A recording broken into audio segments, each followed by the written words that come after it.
Friends, welcome to my channel. ఇవాళ ఈ వీడియోలో నేను మార్నింగ్ బ్రేక్ఫాస్ట్ రొటీన్గా గోధుమ రవ్వ ఉప్మా చేశానండి. అది ఎలా చేస్తానో మీకు చూపిస్తాను. అంతకంటే ముందు కొత్తగా చూసేవారు మీకు మీ స్క్రీన్ మీద నా ఛానల్ పేరు కింద కనిపించే ఎరుపు రంగు సబ్స్క్రైబ్ బటన్ మీద క్లిక్ చేసి పక్కనే ఉన్న గంటను కూడా క్లిక్ చేసి యాక్టివేట్ చేసుకోండి. నా ఫ్యూచర్ వీడియోస్ ఏవి మిస్ అవ్వకుండా ఉంటారు. ఈ గోధుమ రవ్వ ఉప్మా చేసుకోవడానికి ముందుగా మనం రవ్వని ఫస్ట్ వేయించుకోవాలండి. మనం రవ్వ షాప్లో కొనుక్కొచ్చుకున్న తర్వాత కూడా ఇలాగా ఒకసారి వేపేసి మనం కావాల్సినంత వంటకు వాడుకున్న తర్వాత మిగిలిందని మనం డబ్బాలో ఉంచుకున్న పురుగు పట్టకుండా చాలా రోజులు నిల్వ ఉంటుంది.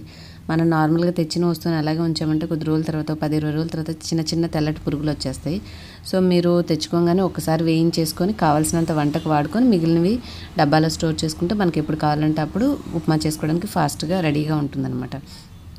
ఇప్పుడు ఇక్కడ చూపించినట్టుగా కొంచెం దోరగా వేగే వరకు వేయించుకోవాలి. వేయించుకున్న తర్వాత మనము ఆ రవ్వని ఇంకొక ప్లేట్లోకి తీసేసుకొని ఇప్పుడు బాండీలో మనం చేసుకోవడానికి కావాల్సినంత ఉప్మాకి సరిపడా 1 టేబుల్ 2 టేబుల్ స్పూన్స్ నూనె తీసుకొని అందులో కొద్దిగా ఆవాలు, జీలకర్ర వేసుకొని ఇష్టమున్న వాళ్ళు స్పైస్గా తినేవాళ్ళు కొంచెం ఉల్లిపాయలు, ఒక పచ్చిమిర్చి, కొంచెం అల్లం తురుము వేసుకొని వేయించుకోవచ్చు. నేను అలా చేయను కాబట్టి మామూలుగా కొంచెం ఆవాలు, జీలకర్ర వేసేసి ఆ తర్వాత అవి వేగిన తర్వాత కొంచెం పల్లీలు వేస్తాను. జీడిపప్పులు ఉంటే జీడిపప్పులు కూడా వేసుకుంటే బాగుంటుందండి ఉప్మాకి. నేనైతే ఇక్కడ పల్లీలు యాడ్ చేస్తున్నాను. మీ దగ్గర జీడిపప్పులు ఉంటే అవి కూడా యాడ్ చేసుకోండి. పల్లీలు వేగిన తర్వాత నేను ఆల్రెడీ ఒక క్యారెట్ని తురిమేసి రెడీగా పెట్టుకున్నాను. ఇది మామూలుగా పిల్లలకి ప్రతిరోజు ఏదో ఒక విధంగా ఇచ్చే దాంట్లో నేను ఉప్మాలో యాడ్ చేస్తూ ఉంటాను.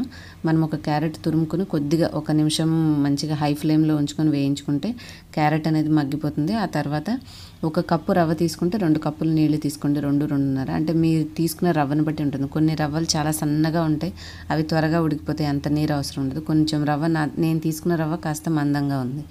సో 1 or 2 1 కప్పుకి 2 కప్పులు నీళ్లు తీసుకొని మీరు తర్వాత టేస్ట్కి సరిపడా ఉప్పు కొంచెం యాడ్ చేసుకొని రుచికి చూసుకొని మీరు ఆ తర్వాత ఇవన్నీ హై ఫ్లేమ్లో పెట్టుకుంటే నీళ్ళు అనేది నిదానంగా మరగడం మొదలవుతుంది కాసేపటికి. ఇప్పుడు నేను ఉప్పు కూడా వేసేసాను. మనం చక్కగా కలిపి 1 నిమిషం వదిలేస్తే బాగా బాయిలింగ్ అనేది స్టార్ట్ అవుతుంది. తర్వాత మనము ఆల్రెడీ వేయించి రెడీ పెట్టుకున్న రవ్వ వేసేసి చక్కగా అది వేసేటప్పుడే కలుపుకుంటూ ఉండాలి. ఒక్కసారిగా వేసేయకుండా కొంచెం రవ్వ వేసుకుంటూ కలిపేస్తే దగ్గరగా ఉండలు కట్టకుండా వేడి నీళ్ళలో మామూలుగా పరుచుకుంటుంది అనమాట. నేను ఇప్పుడు అంటే రెగ్యులర్గా వండుతూ ఉంటాను కాబట్టి ఎంత వాటర్ పోస్తే ఎంత రవ్వ వేసుకోవాలనేది నాకు అర్థమైపోతుంది. సో నేను కొలత ప్రకారం కాకుండా లెక్కగా జస్ట్ ఐడియా ప్రకారంగా రవ్వ వేసేస్తాను. ఇంకొంచెం చాలేదు నీళ్ళు ఎక్కువ అనుకుంటే ఇంకొంచెం రవ్వ తర్వాత మళ్ళీ చూసుకుని వేసేస్తాను కన్సిస్టెన్సీ. మనం ఈ విధంగా అయిన తర్వాత మరిగిన తర్వాత మూత పెట్టి సిమ్లో పెట్టేసి కాసేపు ఉంచాలి. ఒక 5 to 10 minutes మీరు సిమ్లో ఉంచేసారంటే చక్కగా ఉప్మా అనేది ఈ విధంగా సెట్ అయిపోయి ఉంటుందన్నమాట.